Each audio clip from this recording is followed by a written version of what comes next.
నమస్తే. పోలవరం అయితే ఈ పోలవరంపై శ్వేతపత్రం అయితే రిలీజ్ అయింది. దీనిపైన వైసీపీకి సంబంధించినటువంటి యొక్క నీటిపారుదల శాఖ మంత్రులు ఇద్దరు, ఒకరు అనిల్ కుమార్ యాదవ్ అయితే మరొకరు అంబటి రాంబాబు. వీళ్ళకి డయాఫ్రామ్ వాళ్ళు కానీ మిగతా సంబంధించిన అంశాల గురించి ఏమీ తెలియవు.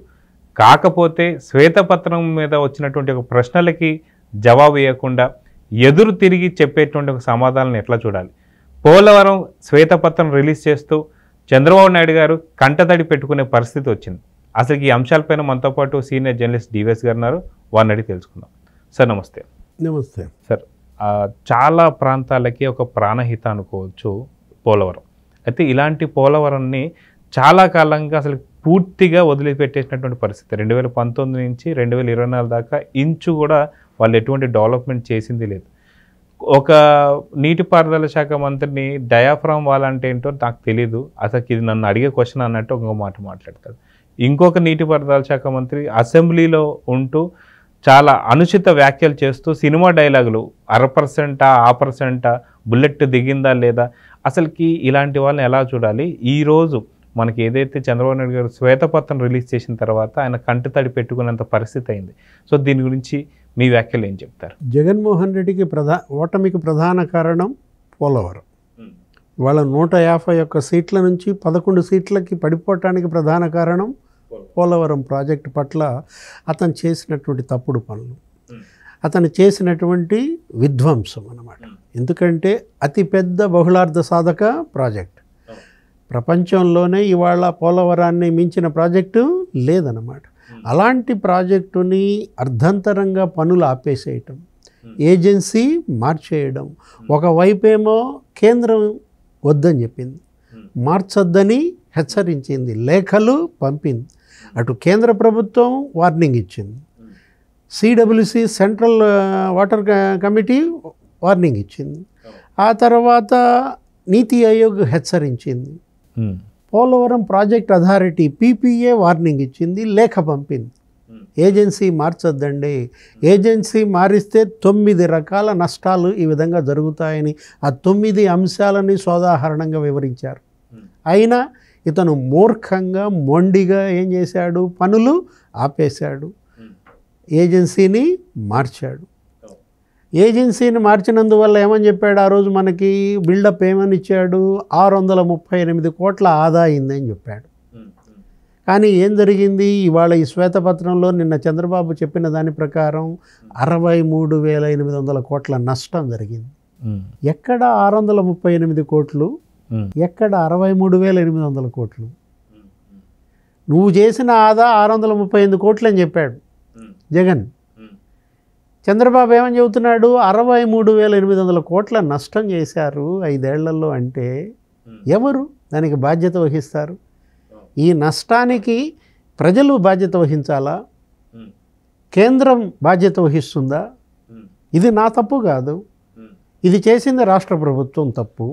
మేము వద్దని చెప్పినా ఏది కేంద్రం, పీపీఏ, సిడబ్ల్యూసి, నీతి ఆయోగ్ ఇంతమంది హెచ్చరించిన మూర్ఖంగా జగన్మోహన్ రెడ్డి మీ ముఖ్యమంత్రి చేశాడు.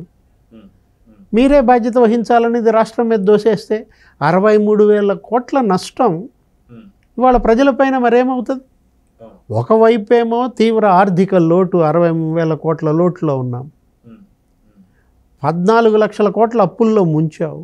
ఇప్పుడు ఈ పోలవరం నష్టం 63,000 కోట్లు. జగన్ సృష్టించిన విధ్వంసం ఇవాళ రాష్ట్ర విభజన చేసిన నష్టం కన్నా 10 ఎక్కువ అంటోంది. అందుకే విభజన నష్టం కన్నా జగన్ పాలన నష్టం 10 రెట్లు ఎక్కువ జరిగిందనటానికి కారణాలు ఇవే అన్నమాట. ఇప్పుడు చంద్రబాబు ఇచ్చినటువంటి శ్వేతపత్రంలోని అంశాల్లో మీకు ఏదైనా తేడా ఉంటే, మీరేమన్నా విభేదిస్తే అవి చెప్పండి. ఊరికే గుడ్డగాల్చి ముఖం మీద వేయటం కాదు కదా. చంద్రబాబు చేసిన తప్పిదాల వల్లే పోలవరం ఈ పరిస్థితి వచ్చిందంటే నవ్వుతారు ఎవరన్నా. చంద్రబాబు హయాంలో 72% పనులు జరిగిందని చంద్రబాబు గారు చెప్పేది, రాష్ట్ర ప్రభుత్వం గారు చెప్పేది, జగన్మోహన్ రెడ్డి ప్రభుత్వమే చెప్పింది. 72% పనులు జరిగాయి అని జగన్మోహన్ రెడ్డి ముఖ్యమంత్రి కాగానే మొట్టమొదటి పోలవరం అథారిటీ సమావేశంలో ఆయనే చెప్పాడు. ఆయన ఇచ్చిన ప్రజెంటేషన్లోనే ఉంది 72% అని. ఎవరు? సీఎంగా జగన్ ఇచ్చినటువంటి పేపర్ అది. ఇప్పుడు చంద్రబాబు హయాంలో నీకు 34,000 క్యూబిక్ మీటర్ల కాంక్రీట్ వేశారు 24 గంటల్లో. వరల్డ్ రికార్డ్, గిన్నెస్ రికార్డ్ అనమాట. గంటకి 1400 క్యూబిక్ మీటర్లు. అసలు నభూతో నభవిష్యత్ అనమాట. అప్పుడు జరిగినటువంటి పనులు ఒక కోలాహలంగా పండగ వాతావరణంలో వేల టిప్పర్లు, లక్షల కార్మికులు, వేలాది ఇంజనీర్లు, అదొక తిరణాల్లాగా ఉండేది. ఏది అదొక తీర్థయాత్రా స్థలంగా మారింది, పర్యాటక క్షేత్రంగా.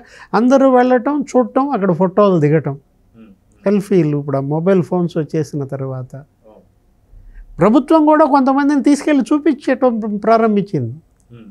పనులు జరుగుతున్నాయి మీరు చూడండి అని చెప్పి ప్రజల్ని ప్రభుత్వమే ఎంకరేజ్ చేసిన పరిస్థితి. దాన్ని విమర్శించాడు జగన్మోహన్ రెడ్డి. ఏంటి అట్లా తీసుకెళ్ళి చూపించడం వల్ల డబ్బులు వేస్ట్ చేస్తున్నారని. నువ్వేం చేశావు? ఆయన ఏదో జనాన్ని తీసుకెళ్ళి నేను ఈ పనులు చేపిస్తున్నానయ్యా అని చెప్పి చూపించిందే నువ్వు నష్టమని గగ్గోలు చేసావే. బస్సు ఛార్జీలేయో నువ్వు ఇప్పుడు ఈ 63,000 కోట్ల నష్టానికి నువ్వేం మాట్లాడతావు? ఇప్పుడు ఇవాళ డయాఫ్రమ్ వాల్ దెబ్బతింది. పనుల్ని చంద్రబాబు తీసుకెళ్ళినంత స్పీడ్గా నువ్వు తీసుకెళ్ళి ఉంటే, ఏజెన్సీ మార్చకుండా ఉంటే, ఆ రోజు తండ్రి చేసిన తప్పిదమే కొడుకు చేశాడు. 2009లో రాజశేఖర్ రెడ్డి ఇలాగే చేశాడు. ముఖ్యమంత్రి కాగానే ఏం చేశాడు? పోలవరం అది మార్చేశాడు. ఏంటి ఏజెన్సీని, మధుకాన్ ఏదో ఉండేది నామా నాగేశ్వరరావు గారి కంపెనీ, దాన్ని తప్పించి వేరే తనకు సంబంధించిన కంపెనీకి ఇవ్వటం కోసం ప్రీ క్లోజర్ చేశాడు. ఇప్పటికీ ఆ నష్టం వెంటాడుతోంది. ఇప్పటికీ ఆ కేసులు ఇంతవరకు పరిష్కారం కాలేదు. ఏజెన్సీ మార్చడం వల్ల పోయిన కాంట్రాక్టర్ కేసేస్తాడు.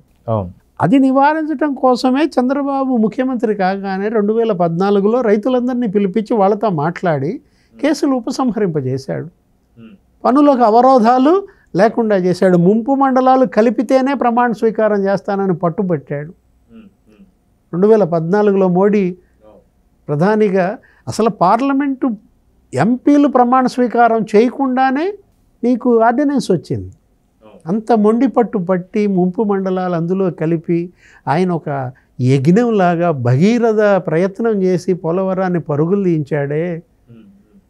నీకు ఒక్కొక్క హెవీ మెషినరీ జర్మనీ నుంచి వచ్చింది. నీకు 100 కోట్లు 500 కోట్ల విలువైన మెషినరీ అనమాట.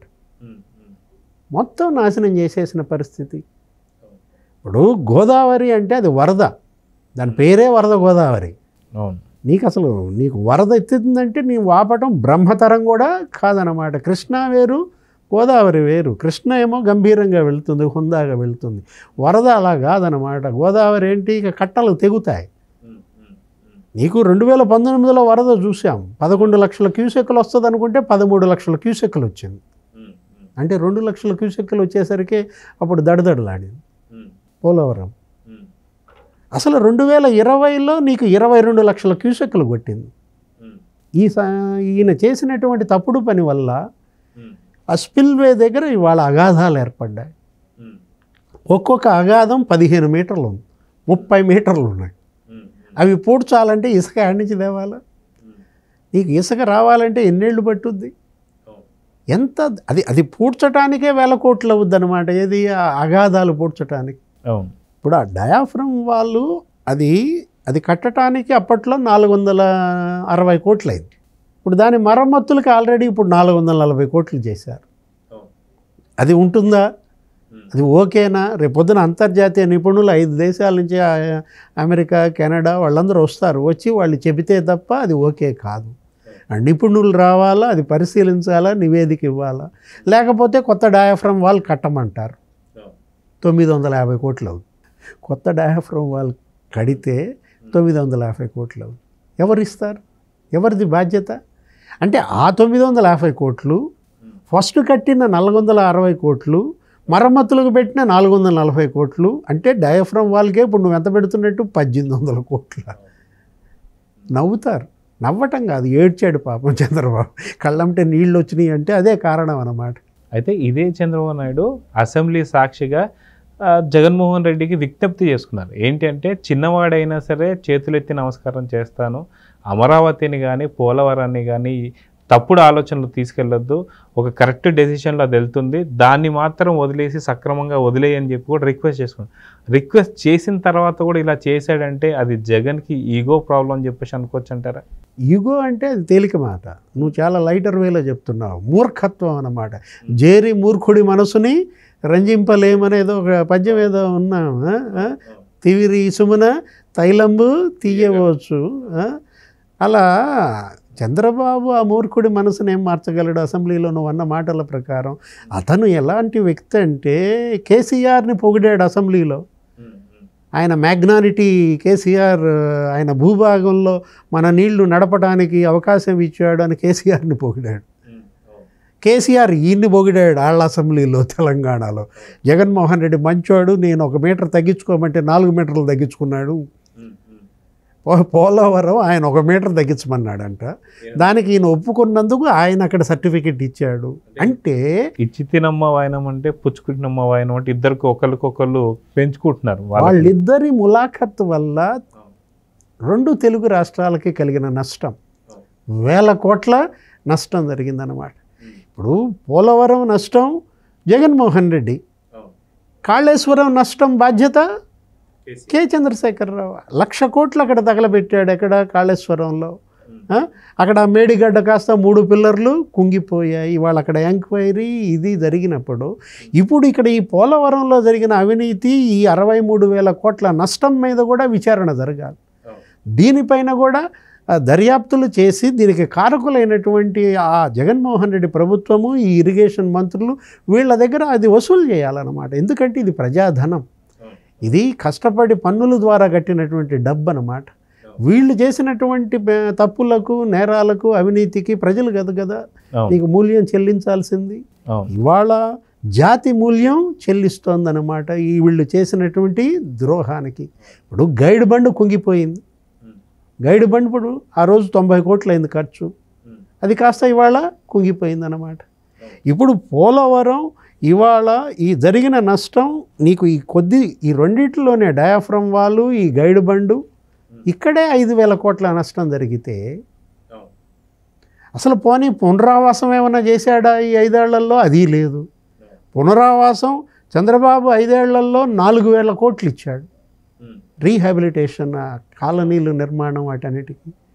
ఇతను ఈ 5 ఏళ్లలో పునరావాసానికి ఇచ్చింది 1,300 కోట్లు.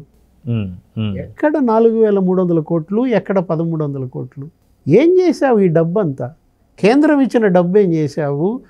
ప్రజల నుంచి వసూలు చేసిన పన్నులు ఏం చేశావు? తెచ్చిన అప్పులు ఏం చేశావు? 14 లక్షల కోట్లు. చంద్రబాబు ఇవాళ 72% చేస్తే పోలవరంలో ఇతను 4% చేయలేదు. 22 మంది ఎంపీలను నిన్ను గెలిపించారు. 25 మంది ఎంపీలను నాకు ఇవ్వండి, వాళ్ళెవరో గెడొంచుదా అన్నాడు. నీకు 22 మంది ఎంపీలను ఇస్తే నువ్వు 4% ఆ పోలవరంలో చేసేది. అందుకే ఇచ్చారు. ఈసారి ఎంతమందిని ఇచ్చారు? 4 ఎంపీలు. లెవెల్ అయిపోయిందన్నమాట. నువ్వు చేసింది 4% పోలవరం, కాబట్టి నీకు ఇచ్చింది 4 ఎంపీలు. తెలివిగలాళ్ళు ప్రజలు. చంద్రబాబు నీకు 11,000 కోట్లు ఖర్చు పెడితే పోలవరంలో నువ్వు అందులో 4వ వంతు ఖర్చు పెట్టలేదు. ఎంత చేతగానితనము, ఎంత అసమర్థత! ఆ 2 కాదు, అవినీతి, దారుణమైనటువంటి అవినీతి కుంభకోణాలకు పాల్పడిన పరిస్థితుల్లో 5 ఏళ్లలో వీళ్ళు 5 లక్షల కోట్లు దోపిడీ చేశారనే విమర్శలు, పుస్తకాలు మనం చూసాం తెలుగుదేశం వేసినవి. వీటన్నిటి ఫలితమే 151 అడుగుల ఎత్తున వైఎస్ రాజశేఖర రెడ్డి విగ్రహం పెడతానన్నాడు. ఎక్కడ? పోలవరంలో 151 ఎమ్మెల్యేలతో 150 అడుగుల విగ్రహం ఆడ పెడతానన్నాడే. ఇవాళ 151 కాస్త 11కు పడిపోయిన పరిస్థితి. వాళ్ళ నాన్న 150 అడుగులు ఎత్తున దేవుడు ఎరుగు 11 అడుగులు లోతును కప్పెట్టాడు.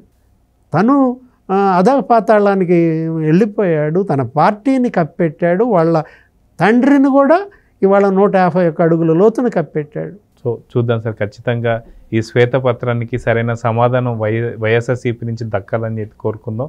దీనికి సరైన పరిష్కారం బాబు గారు చూపించాలని అయితే కోరుకుందాం. నమస్తే.